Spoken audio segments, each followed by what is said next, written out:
Hey everybody, this is Grace. This video I'm going to talk about, hope I'm going to be able to talk about something that I was reminded of just yesterday, about dysfunctional families, or anybody that when you go no contact or very low contact with, and it's low contact would be like if you have to stay in touch with them for good reasons, such as legal reasons or whatever, and you have to, but you're still overall no contact. It's like no outside contact, no, like it was before contact, and they don't respect it. They still try, but you still have to be in touch with them, especially around holidays. And I don't care what holiday it is, holidays, birthdays, special days, whatever, they will find those as good times, great times to, I was reminded of all that. Okay, the reason I said that I hoped I'll be able to is I have my latest rescued puppy, one I adopted with me. He's an American Pit Bull. What do they call this? There's another name for it. Adam told me. But anyway, he's not very little, and he's crawling around, and he just goes a little nuts this time especially. But anyway, it's like driving a little baby around to help him go to sleep, kind of thing. But this one happens to be a puppy. Anyway, I was reminded today, yesterday, but it was on a group text. I guess that's what you call them, group text. And ones I have been avoiding. And to other people, to outsiders, I think many of us know how this goes. To outsiders, they see that kind of text as, oh, that person who's sending the text, it's an invitation. It's an invitation to get together with the rest of them. This kind of thing. And, if the others, they know that there's some kind of quarrel or some kind of, it is some type of issue. It can be going on for years, and that was a bad accident. Yeah, real life happens in a little video, like the sun right in my eyes. But that they might see that person's extending the olive branch, and then that puts you in a position. The person who gives you that invite to, let's get together with all the rest of the people. Let's have, there's, like I said, what is it? Extending the olive branch, I believe that's what it's called. And it makes you look bad if you say no, or if you just ignore it, or you just, whatever, you just don't go along with it. It's, you have experienced being around this person for many years. Let's say somebody you've known, maybe it's like I said, your dysfunctional family, then you may have known them your whole life, and at least some of them. And for you, outsiders would see the text itself as that, or even the people who are also seeing the text, or anybody else you might tell, and they'll see that you're the problem. When this person or these people, they have put your life, they've even put your life in danger. Seriously, physical danger. They have really screwed up any of your attachments with other people. And, some people want to say that they want to blame the person that has believed them. Well, guess what? We were probably manipulated by them ourselves. We went through it. We may have believed them when they told us about somebody else, and unknowing, that they're manipulators. They're master manipulators. They know how to lie, and where you will believe them. Everything that they say, you will believe it. And there's no reason not to, because they'll make things, when they do this whole smear campaign, they'll make it where some part of it at least was true. Like, hey, they heard the phone ring, and they heard the phone ring. That's all it's needed to make it seem believable. Well, I got a call from so-and-so today, their victim. But then they'll say, well, you wouldn't believe what he or she said. And they start the whole smear campaign. He or she never said any of that. Whew, this is going fast. But yeah, I think some people can relate to this, and then just a lifetime of those kinds of experiences, or many years of those kinds of experiences, and it puts you, I'm saying you, but I don't know you, but it puts a person in that position where now everybody's going to think I'm the problem, and that's exactly what they know.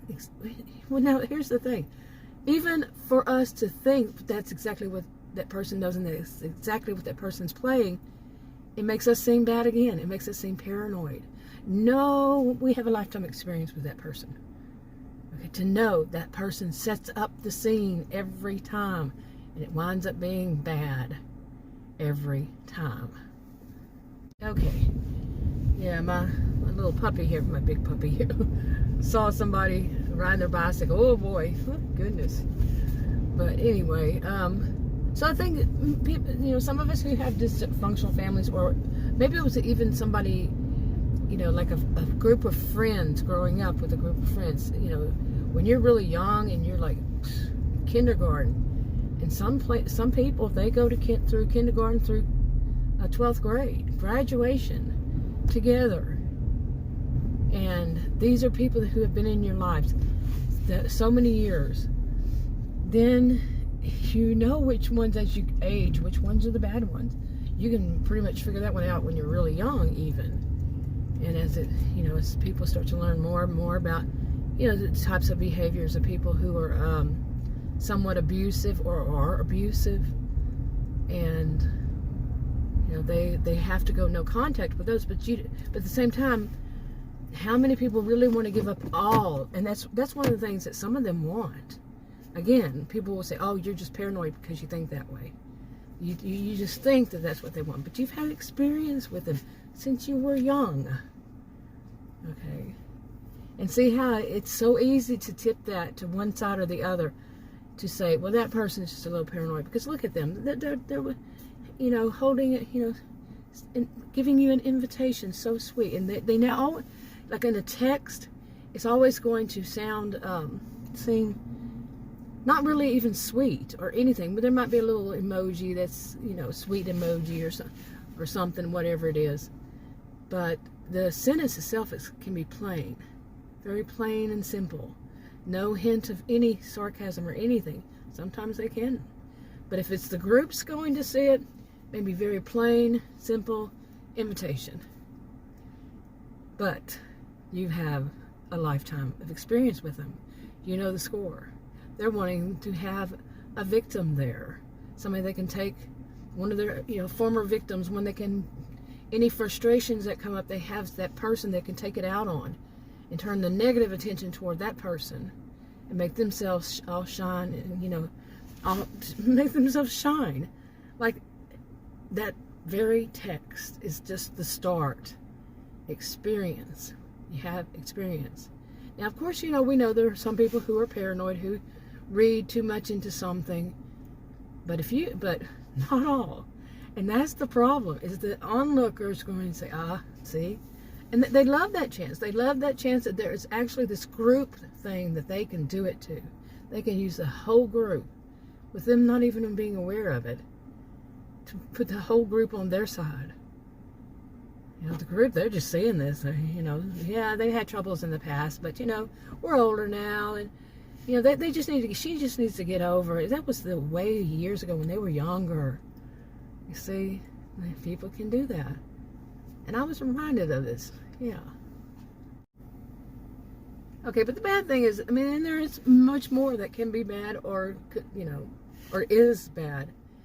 The memories, the triggers, the things that come up, the times knowing no way in the world am I going to get together with a bunch of you. Yeah. And especially somebody trying to do it. This is December 18th, 2021.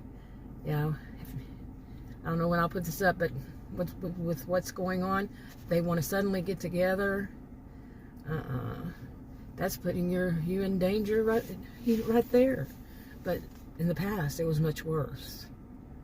What the kind of danger they put you in. Your life, your livelihood, it could be both. Your everything.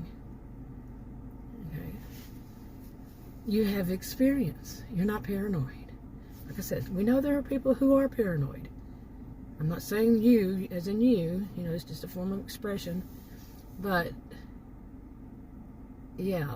And then they're going to try to get you there just, especially when there is not even especially, just if it's 5 minutes down the road or 5 hours down the road. And, on the highway, over the river and through the woods. But when you get there, they are going to use you to take everything out on. They have been building this up for years. And they want to have an audience. They were the ones who were being kind and inviting you. And you're just being a bleep, You're the one. You are. They want to prove it. They need to prove it again. Maybe some of them have started to catch on that no, it was never her or him. It was you, that other person, not you. You're true abuser. And some people want to pile it all under narcissistic abuse, and I prefer really more of toxic people or dysfunctional family members, whatever is the case. You through moving around back there? But, yeah. I was reminded. I keep saying that, right? Okay. Anyway. But, like I was saying, it triggers all those bad memories, and it might. Not one size doesn't fit all. It doesn't always happen to everybody. And of course, nobody happens the same way. But there's that, and then there's that. The whole decision: should I reply? You've already said no contact, however long before, or no outside. They're breaking the rules, stepping over the boundaries. They've done it before. That this, and it could have just been the same year. Just earlier that year when there was a tragedy or whatever, close to it. They're going to step over boundaries as many as they can. They're going to keep pushing those boundaries back as far as they can, even though you're not even allowing it.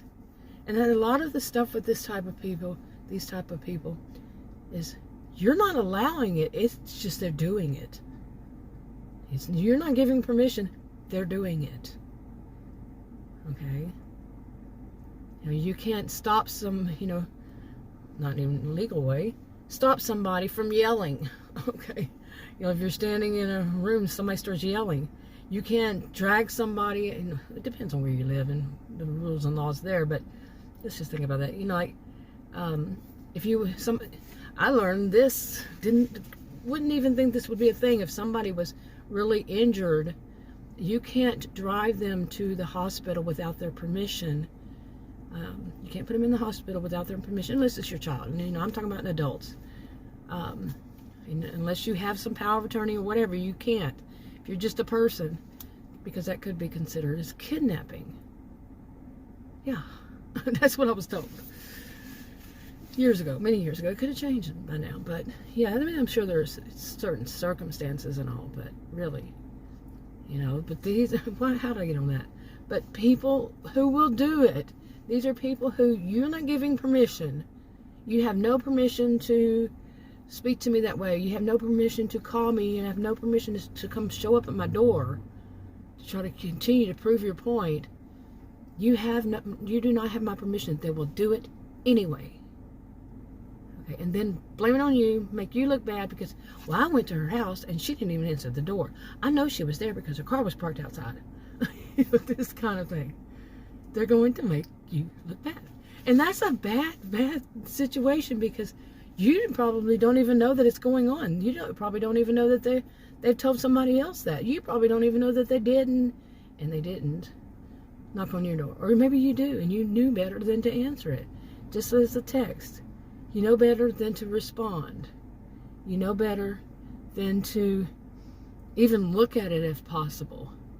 I just got a new phone, and I actually got a text last night. I just saw it pop up, saw the first line, said, nope. It had my name in it, nope. And I knew the person it was from, nope. And it was a group. Nope. It was an invite, real quick, from that person. It caused me so much trouble in my life, unbelievable amount of trouble in my life, trying to extend the olive branch, right? So it becomes a whole issue. Like I was saying, I had a new phone, and then I went in there and saw that it had made it seen as red, R-E-D, R-E-A-D. Forgive me. I've done that before. Try to spell the word out, and I spelled the wrong one. I spelled N-O as K-N-O-W. Whatever. It happens. Nobody's perfect. Yeah. Anyway. But I guess it already showed it up as red, but I had no intention of reading it, but it's still a group chat. I got its new phone. Don't know exactly how it works yet. And I really don't care. I really shouldn't care is the thing. Okay, the only part of it is it brings back, it triggers. And yeah, I do need to get past that trigger, but this is a kind of trigger. This is the kind of situation that's one of the toughest, and some people would, even I would say, they're all tough. They're all the toughest. You know, my toughest would be this. Somebody else's, that would be an easy one.